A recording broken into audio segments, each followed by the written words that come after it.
They say a picture is worth 1,000 words. I'm not even sure if that does this justice. Maybe we should say this picture is worth 1,000 four-letter words, because what you're looking at here is the Minnesota Twins playoff odds via FanGraphs as it developed throughout the season. And, if you're a Twins fan, you've been paying pretty close attention. You know this. You feel this. This is not really a surprise to you, but looking at it really is a splash of cold water in the face of just how dramatic this collapse has been. And that's what we can call this. This is a collapse at this point. The Twins had to do very little in September to secure a playoff spot, and they could not even do that very little. They were in a great spot entering this last month, and they have completely collapse. Just as a reminder, here is what the standings looked like at the end of August. The Twins in striking distance in the American League Central, let alone the wild card. They were 3.5 games back of Cleveland to enter the final month of the season. You should have been able to feel as a Twins fan like, hey, if things fall our way this month and Cleveland slows down, we could take this division. And I realize, there's been injuries and things like that have slowed the Twins down, certainly being without three of their best players for a good chunk of this stretch: Joe Ryan, Byron Buxton, Carlos Correa. That has not helped. Two of those three are back, and of course we won't see Joe Ryan. But, anytime we discuss injuries, I do think it's a valid thing to call out. However, every team has injuries. Every single team has injuries. Every team has big guys they were counting on out. It's not just the Twins. We're not going to get into trying to quantify who's been more hurt than other teams, but I do just want to throw that out, that it's not as if Cleveland has been healthy either. In addition to the Central, you see in the wild card, in the driver's seat, they were in the wild card. They had a 4.5 game cushion in the wild card entering this month. So for that to disappear in such a short amount of time, when the Twins had to do so little to qualify, all this stuff. But just kind of setting this up, because I do think, in my last video, I said it's not quite time to get into the off-season discussions, the big picture discussions yet. Losing 2 out of 3 against Miami at home with only 3 games left in the schedule, I think we can it's time we can jump ahead. We can jump ahead now. So that's what I'm kind of setting us up for here. And another thing everyone is seemingly fixated upon is the payroll. And people are really salty about the payroll. I get it. I'm salty about the payroll too. Totally get it. But I just kind of want to push that aside for a second, because it's not the reason why we're seeing what we're seeing. It's not the payroll is not preventative, is how I would put it. Now, is it ridiculous that after such a great season, the Twins cut payroll? Yes. Definitely. However, if we look at this opening day payroll coming into the year via USA Today, in the AL Central in particular, we see the Twins had a higher payroll than the Royals, the Tigers, and the Guardians entering this season. So if you want to tell me the Twins fell off and couldn't keep this going because of payroll, you are going to have to tell me why the Royals, Tigers, and Guardians managed the seasons that they've had despite their payrolls. So how is it if the Twins they just could not do it? Ownership couldn't give them enough money, this $124 million. How can you expect a team to compete with that? Well, how did the Guardians do it with 93 entering the year? That's what I want to hear. If the conversation started payroll, would it have helped to have more payroll? Absolutely. Do I think the Twins would be in the playoffs with a payroll closer to last year? Yeah, I do think so. They might have even won the division, but I think kind of using that as an excuse is fairly invalid. I don't think it's very productive. It's definitely a thing, much like the injuries conversation. It's definitely a piece of this puzzle, but I think if you point to that and just say, well, it was that, cheap poll ads, I think that's incorrect, in my opinion. The thing that leads me to really kind of evaluate leadership as a whole here is this is not the first time we've seen this. This was not as dramatic, but we're looking at the Twins and Guardians 2022 playoff odds, and the Twins collapsed that year. It wasn't nearly quite as a collapse, and we got to give credit to Cleveland. They also surged that year, but the Twins were in really good shape. They have their playoff odds in September, or entering September, were around 50%. They'd been much higher earlier in the year. And then they just completely fell apart at the end of 2022. Now, in between there was 2023, a good year for the Twins, the year that they broke the playoff streak. Great atmospheres at Target Field. There should have been a lot of momentum. We're not going to rehash all that stuff, but I'm not completely disregarding that year. But when it's sandwiched in between these two really disappointing finishes, you have to look at leadership and say, why is this happening?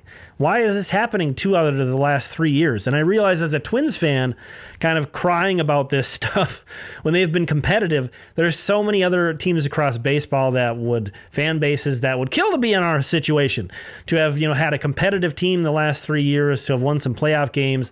But everybody kind of can evaluate things from a different standpoint of where they're at big picture. And I think big picture, a lot of this leadership has been in place for a while.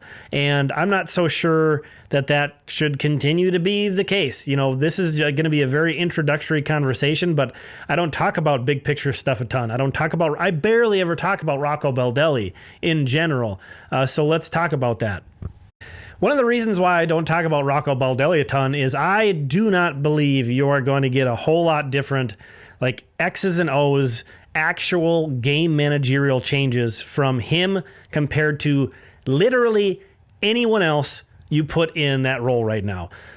These teams are managing baseball games incredibly similarly, in my opinion. If you think differently, you can let me know. But we're talking about the 30 teams in Major League Baseball in 2024, not talking about 1970, 1990, even 2020.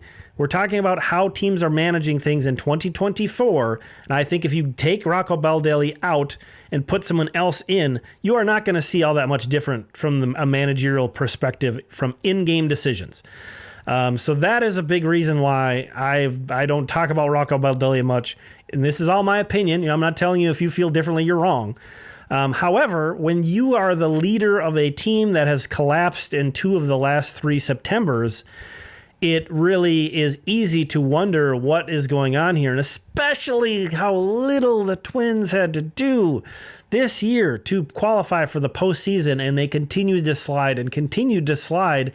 And I am a kind of players got to play first mentality person, and that's another reason why I don't talk about the manager much, is he has the talent to work with is what he has. And that's, a lot of the deficiencies that come to be are because the players aren't executing, and the manager can only do so much there.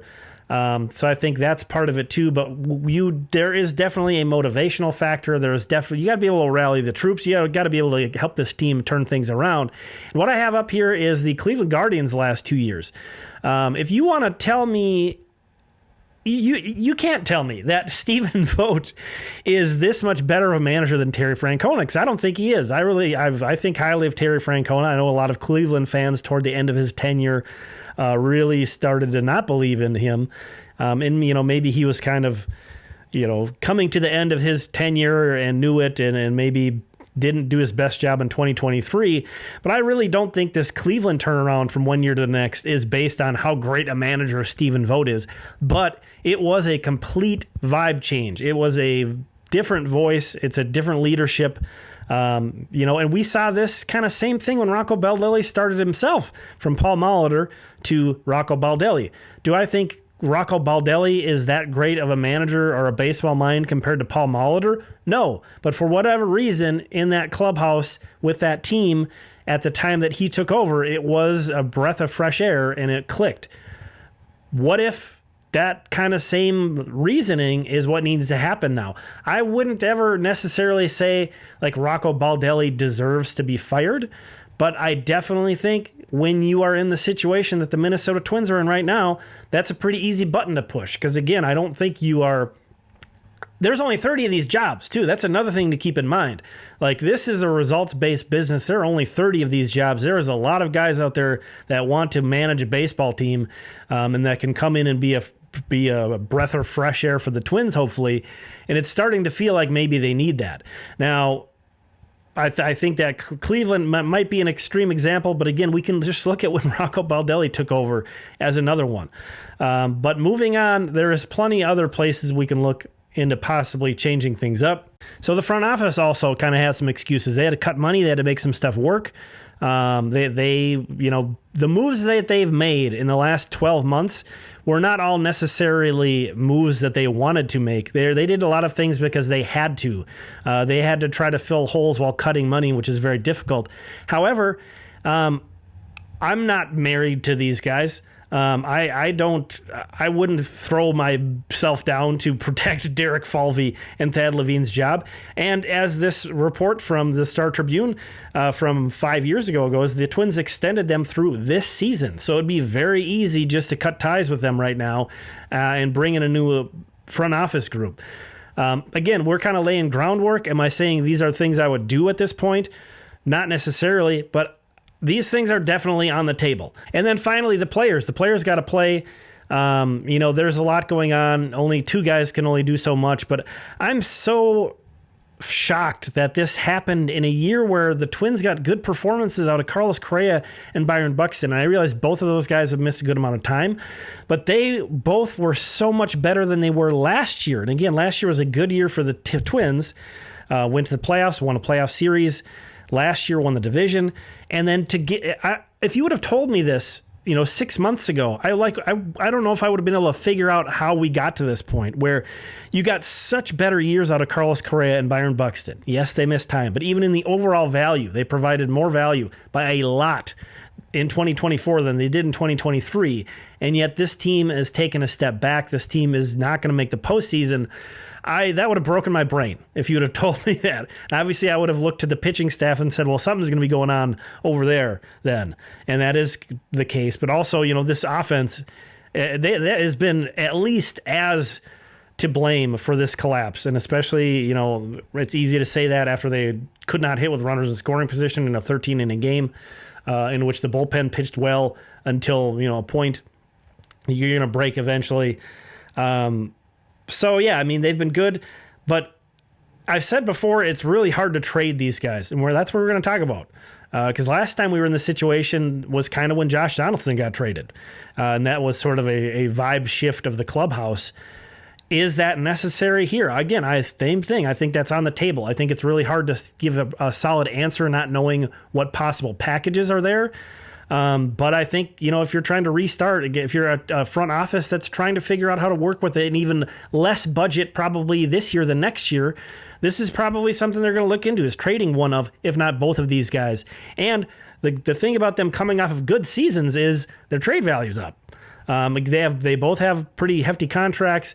I think to some degrees, they're fairly team friendly. I don't know, that's crazy to say, but a bigger market team isn't going to look at these contracts and be like, oh, we would never pay that much. I think they can fit in a lot of these teams' budgets. So that's on the table too. A lot of stuff's on the table. I know I'm not giving concrete answers here, but this is literally the first conversation we're having about this big picture stuff. So we have the entire long, cold winter to hash into more specific things, but I just kind of wanted to throw in what I think is on the table and how much things could change, how much pivot there could be, how fascinating this offseason could be, not necessarily in exciting ways, but we shall see. Thanks for checking this out. I appreciate you. We'll talk again soon.